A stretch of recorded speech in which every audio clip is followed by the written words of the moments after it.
Podium test, 1, 2, 3. Podium test.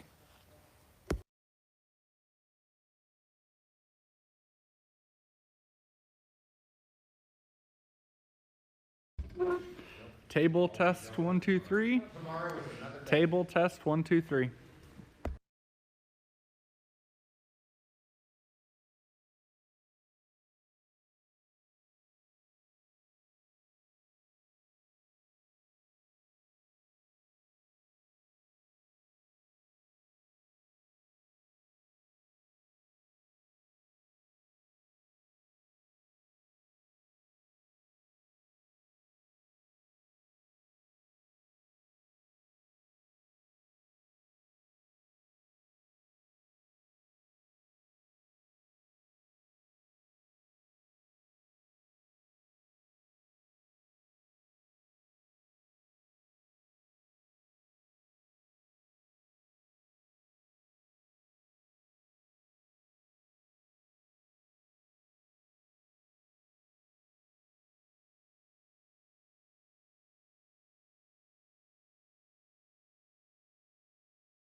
ready? That mic live. And then whenever you're ready, I'm I had a 5-10 minute Friday afternoon or Monday morning. I mean, that definitely actually did shake us up. If I can get that thing. All right. Can you hear me? I don't want to shout. All right, I have straight up 5 o'clock, so I think we'll start. Welcome to this special meeting of the FreeState Electric Cooperative Board of Trustees. Thank you for being present at tonight's meeting. As per FreeState bylaws, the only business addressed at this special meeting will be the proposed electric service charge adjustment. This special meeting tonight is being broadcast live to the Cooperative website and is being recorded. I officially call the meeting to order. The purpose of tonight's meeting is to discuss the proposed adjustment to FreeState Electric Cooperative's electric service charge. The proposal in front of the board tonight is an adjustment of $3 per month beginning in 2021, first reflected on the February bill for January usage. This is a tiered approach that breaks down as follows. February 2021 through January 2022, $3 per month adjustment. February 2022 through January 2023, an additional $1 per month adjustment. February 2023 through January 2024, an additional $1 per month adjustment. February 2024 through January 2025, an additional $1 per month adjustment. This adjustment tier reflects a total of $6 over the next 4 years. It has been a number of years since members have seen an adjustment to service charges. The last adjustments were in 2010 for the East District, previously known as LJEC, and 2012 for the West District, previously known as Caw Valley. The key to consistency was our consolidation in 2017. True dollar savings paired with avoided costs put the cooperative on the right track, but revenue has been on the decline and expenses keep rising, a trend that is not changing. It is important to remember that a decade ago, the suggested electric service charges were $38 and $40 per member per month. And even with these proposed incremental adjustments, the electric service charge is still well below those suggested amounts. Consolidation savings have allowed the cooperative to absorb most of the increases. However, that is no longer the case. Operating costs have increased by 10% from 2015 to 2019, and milder weather has shown a 5% decrease in revenue projections. In addition, slow growth paired with advanced technology means lower revenues across the board. This increase of expenses and decrease in revenue has put pressure on the cooperative's finances.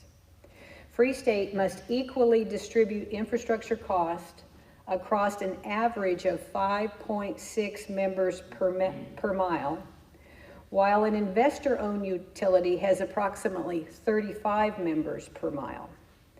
Every member who has a service pays equally, and all rate classes would see the same adjustment. It is also important to note that through the beginning of COVID-19, the cooperative went 90 days without 100% collection, and that also has impacted overall revenue. Our cooperative runs as close to cost as possible. Power costs are variable costs and are outside the cooperative's control. We also have no control over regulatory costs or property taxes. The co-op's fixed cost, like distribution infrastructure, transportation, labor, and poles and wire, are all on the rise. These fixed costs are then evenly distributed across the membership so everyone pays their fair share of the fixed cost associated with operating the co-op and providing members with reliable service.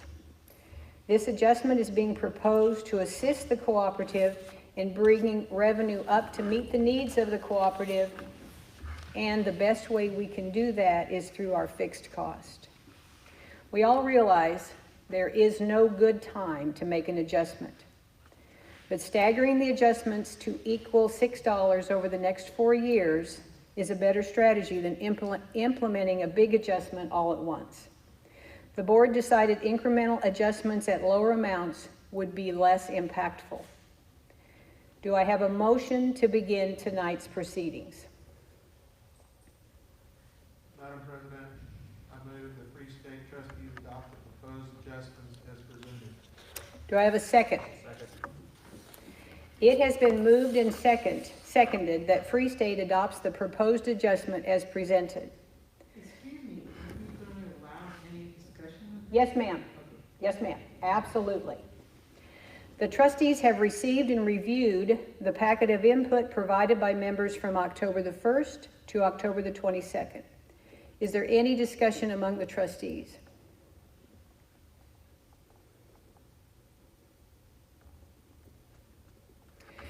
Before we open the discussion up from the floor, I'd like to ask the cooperative attorney, Jake, to explain the process of member input.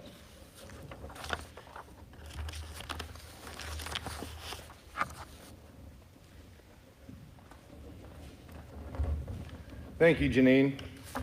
Per FreeState bylaws, I'd like to remind members that the only business that will be covered tonight is the business relating to the proposed electric service charge adjustment. That being said, to make your public comment, please rise and approach the microphone. Please state your name before making your comments. Each person that wishes to make comments will be given 5 minutes, and it'll be timed as to be fair. At 5 minutes, you will be asked to stop your comments and return to your seat. Following the member comment, FreeState will comment in response. We do ask that you keep your comments civil, free of profanity and any or derogatory remarks.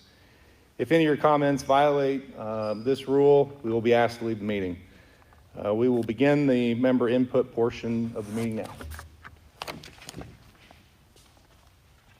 Thank you, Jake. Is there any discussion from the floor? Please. Would you?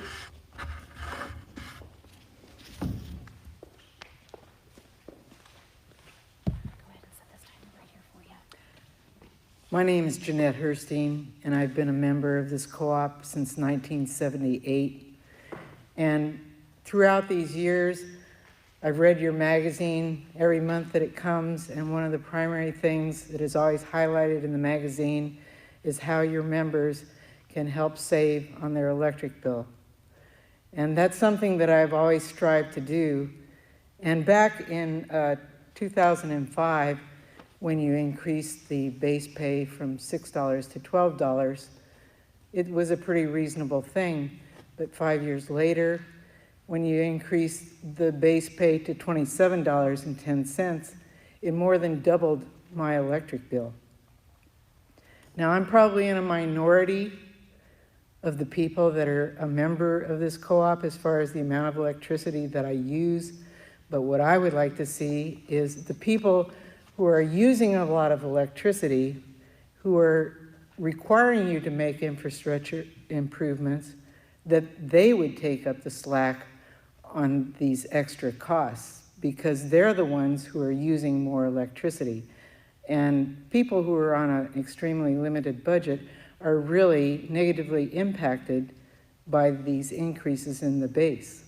Now, I understand that you're less than other organizations, but I would really prefer that you look at other ways of having this cost come out of the people who won't even notice it because they're already paying so much in their electric bills. But for somebody who pays less than $50 a month, every increase really counts. So I wish that you would take that under consideration.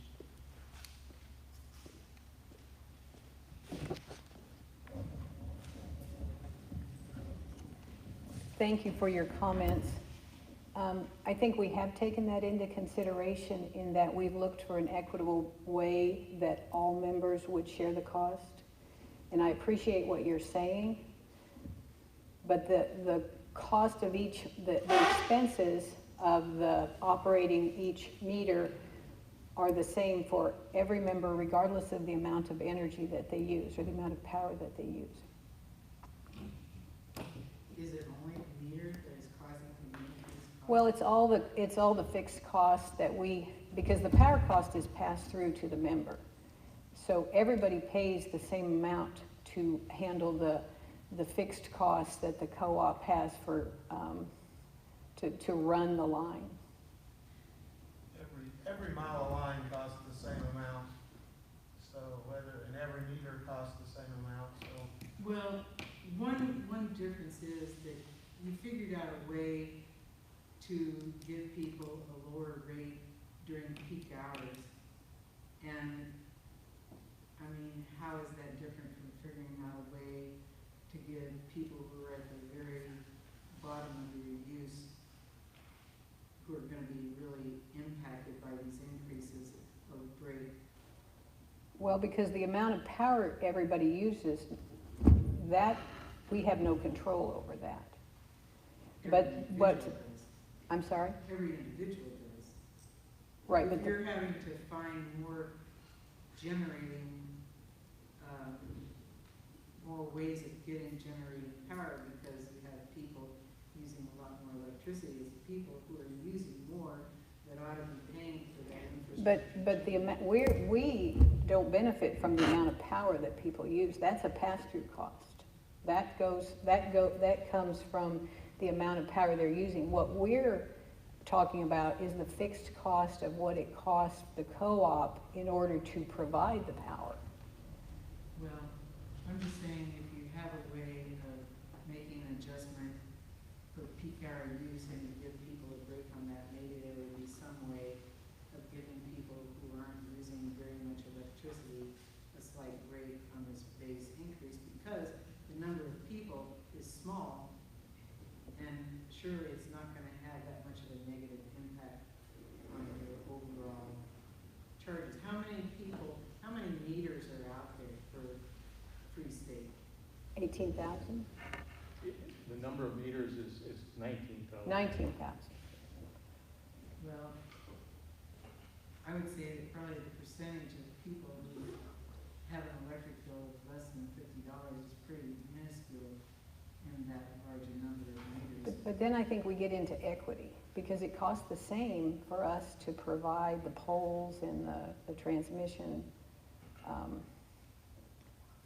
The amount of power a person uses doesn't change the fixed cost. That just indicates that you are a really and a very efficient user. But it doesn't change what it costs to provide electricity for me is the same as what it costs to provide electricity for you. The amount of electricity you use would be different, although my bill is very low too. Janine, if I may? Yes. Man, one way to think of it is, I mean, we have customers who have solar, and they use very little power, yet they still want that meter on their house. They still want to be able, if their solar's down, they still want to be able to have electricity and service. Well, we have to have a way to pay to maintain the lines and to maintain the meter. That's part of what the service charge is. It's costing us to maintain those and have those for those people when they need the juice, even though they may not have a very big electric bill. Some of them may have a very small electric bill every month. But that's part of what our service charge, it's more for that than it is for the amount of energy that's, whether it's used or whether they produce it themselves. So looking into the future, after the $3 and after the $6 increase over the years, how many years do you project that it will stabilize at that amount, or can you?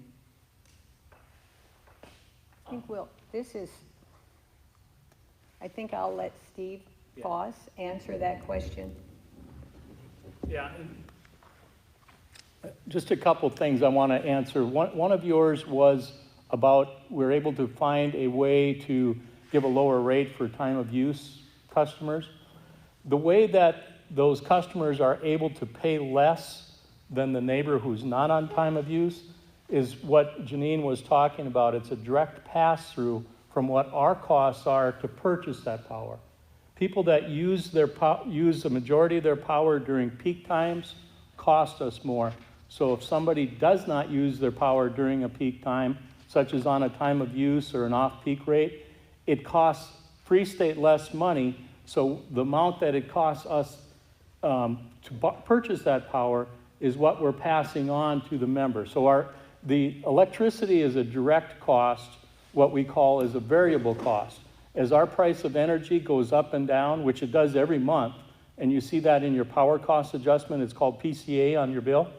So as our power costs go up, in relation to what it was the last time that we did a cost of service study, which was back, the two different ones based upon the two different locations, in 10 for the Leavenworth Jefferson side, as that changes, as the power costs change, that changes the power cost adjustment, the PCA.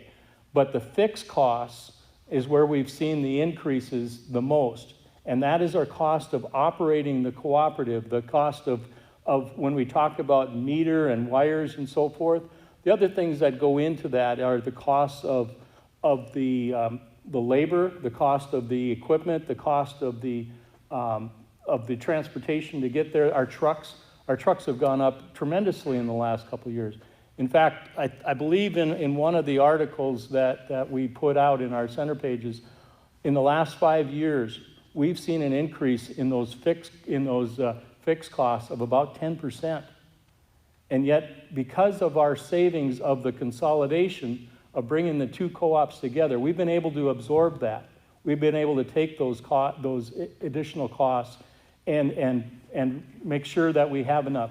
We've been able to give back end of the year rebates to our members because we've collected more than what it was we needed to operate because of those consolidation savings. The amount that we're able to give you back is based upon those fixed costs, the amount that we collected in that monthly charge. There's very little that goes into the kilowatt hour charge that is what we consider a margin above and beyond what it costs to provide that electricity.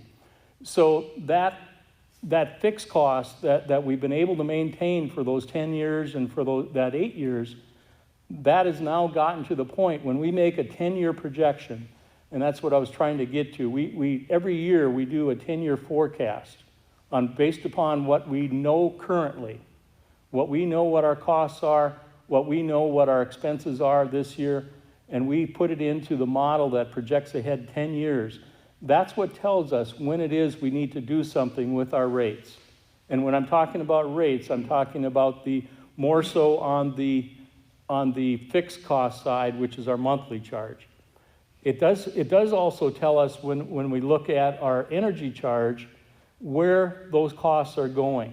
Are we seeing those increases? Is the PCA so large that we need to do a full, the cost of service study that I've talked about to be able to adjust those rates? We do want to do a cost of service study. There's a number of issues, though, that have come up that has kept us from doing a cost of service study right now. We're dealing with our wholesale power supplier, KEPCO, and they are working on changing their rates. So if we were to do a cost of service study prior to them changing their rates, we would have to do another one down the road to be able to bring our rates in line with where it needs to go. Because they're looking at the components, the demand component, the transmission component, the energy component, and all those items. So are you able to say that these increases, once they're in place, there won't be another increase for 10 years? No, I cannot say that because we're going based upon what we know today. I can't tell you what's going to happen.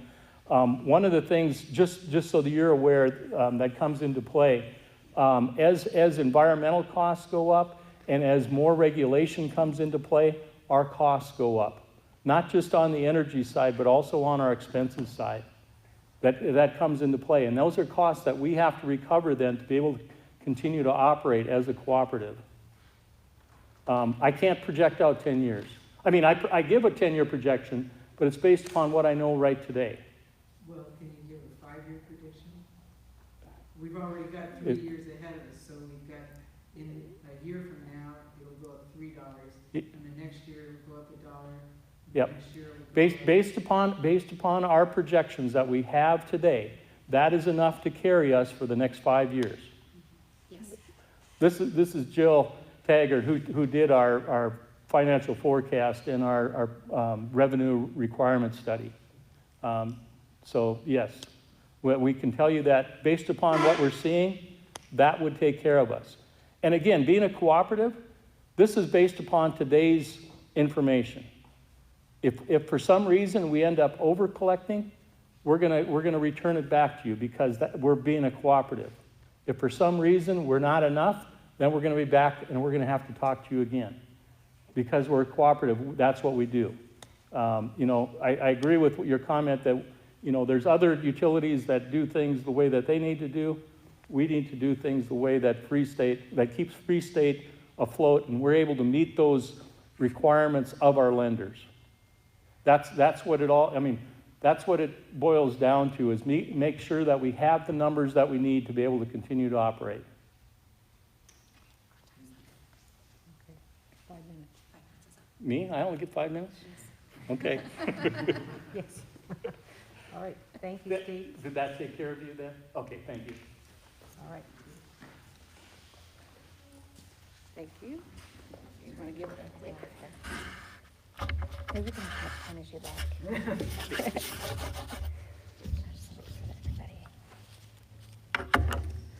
All right, other comments?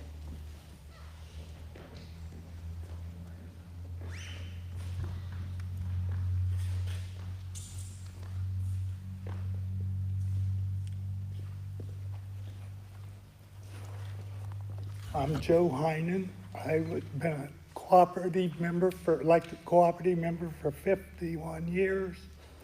Spent 22 years as an LJEC employee and 20 years as a trustee. And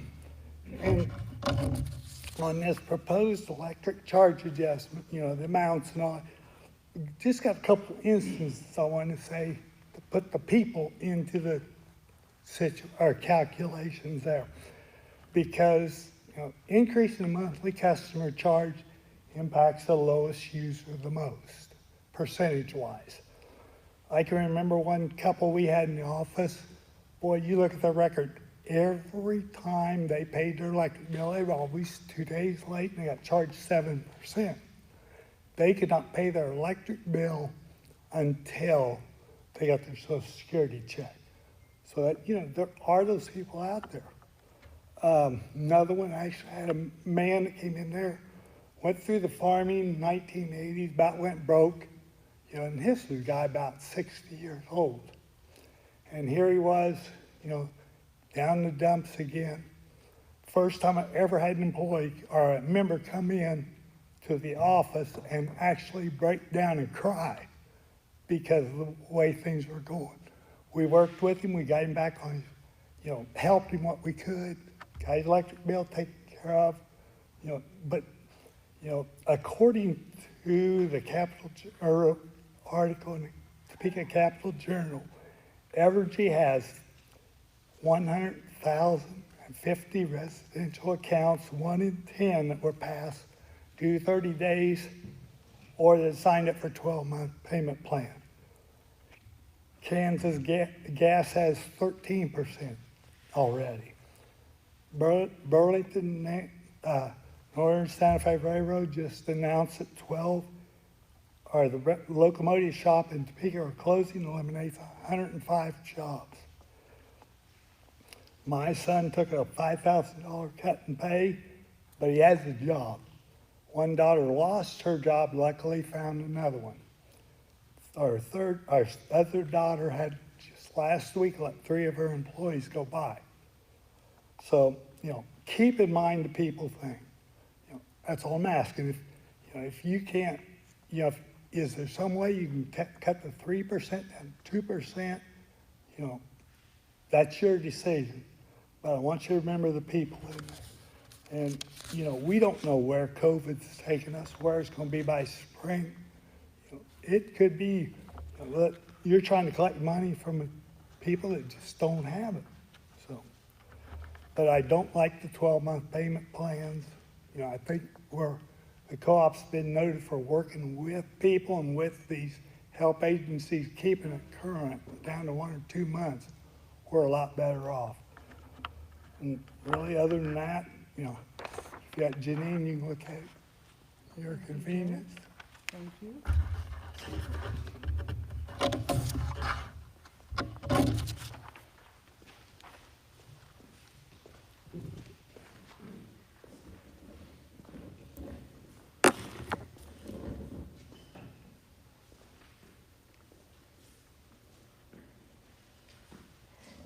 I want to thank you for your comments, Joe. I appreciate them, and I want to assure you that, let me take this mask off. I want to assure you that just as when you were an employee of LJEC, FreeState continues to keep the members in the forefront. And it's always our desire to do what's best for the members because we're a member-owned co-op. And I think I can speak for the trustees when I say this was not a decision that we made lightly, and we've spent many months discussing all the ramifications for both the co-op and our members. Are there any other comments?